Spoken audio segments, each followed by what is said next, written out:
जाए जेठा जी बड़े ओल्ड सखी क्या किया जाए। जेठा जी बड़े ओल्ड सखी क्या किया जाए।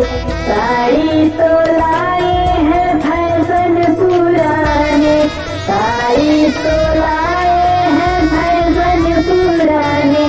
पकड़ के भेजो जेल सखी क्या किया जाए। पकड़ के भेजो जेल सखी क्या किया जाए। ससुर जी बड़े ओल्ड सखी क्या किया जाए।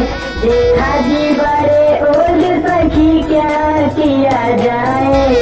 सोच रहे मार दिया मौके का छक्का।